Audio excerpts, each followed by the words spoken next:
안녕하세요. 카메룬에서 사역하는 박준동 장한심 선교사입니다. 저희는 2011년부터 2년간 프랑스에서 프랑스어를 배우고 2013년 카메룬에 도착하여 올해로 10년째 야운데 1대학교에서 사역하고 있습니다. 카메룬은 아프리카에 있는 나라입니다. 언어로는 프랑스어권에 속하고 지역으로는 중부 아프리카에 속합니다. 카메룬은 1960년에 프랑스로부터 독립한 이래로 현재 두 번째 대통령이 통치하는 독재 국가입니다. 효율적으로 통치를 해서인지 내전이 없고 그래서 평화로운 나라라는 인식이 국민들에게 퍼져 있습니다. 저희는 수도 야운데 시내에 있는 유일한 국립대학교인 야운데 1대학교에서 학생들을 전도하고 일상 속에서 제자의 삶을 훈련하여 캠퍼스에 예수님을 닮은 제자들의 공동체를 세우는 사역을 하고 있습니다. 카메룬에 오기 전에는 부산에서 1998년부터 캠퍼스에서 제자 사역을 하였습니다.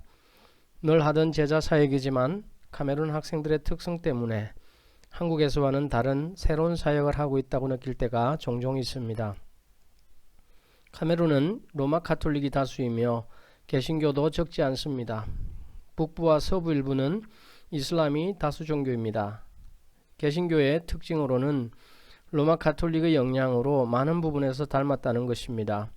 보이는 것을 중시하는 교회의 문화가 그것입니다. 또한 총회의 권한이 로마 교회를 닮았습니다. 주일 헌금도 총회로 보내지고 목사 임면권도 총회가 가지는 이상한 프로테스탄트의 모습을 가지고 있습니다. 교회 내에서도 예전을 중시하고 반대로 말씀과 말씀에 대한 생활의 적용이 경시되는 모습이 다수를 차지하고 있습니다. 장로교조차 포도주가 아닌 위스키까지 허용하는 분위기입니다. 이런 분위기 속에서 구원에 대한 오해와 그리스도인의 거룩한 삶에 대한 경시는 사회적인 문제로도 나타납니다. 부패지수 1위를 기록했던 적이 있는데 그 중심에 기독교가 있습니다.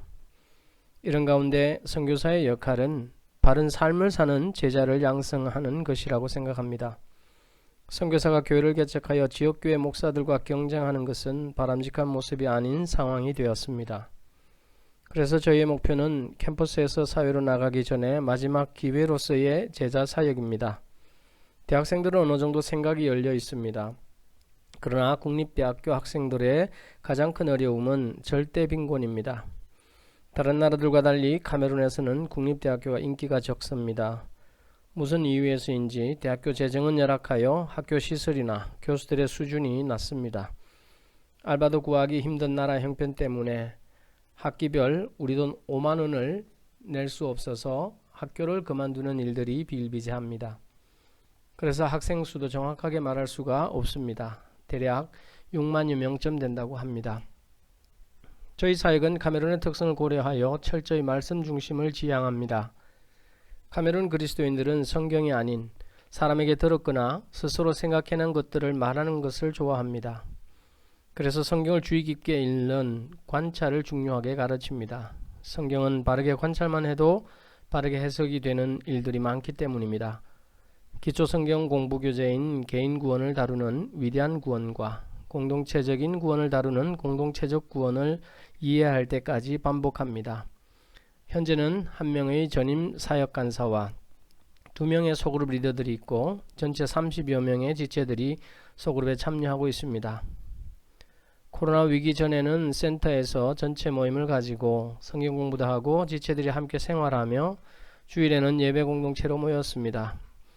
코로나가 끝나가는 지금 다시 센터로 쓸 장소를 찾고 있는데 턱없이 부족한 건물들로 인해 아직 구하지 못한 상태입니다.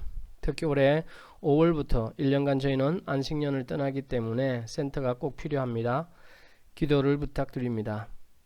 캠퍼스에서 저희의 동아리방인 스타렉스 차 안에서 성경 공부를 마치면 리더와 지체들은 함께 주변에 있는 학생들에게 전도를 합니다.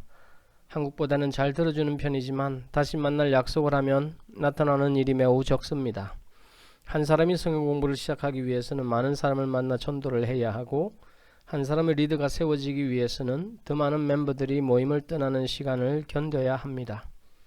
한 사람의 전임 사역자가 세워지기 위해서는 오랜 시간의 수고뿐 아니라 하나님의 전적인 인도하심이 있어야만 가능합니다. 무엇보다도 보이지 않는 기도의 힘이 선교 현장은 절실합니다.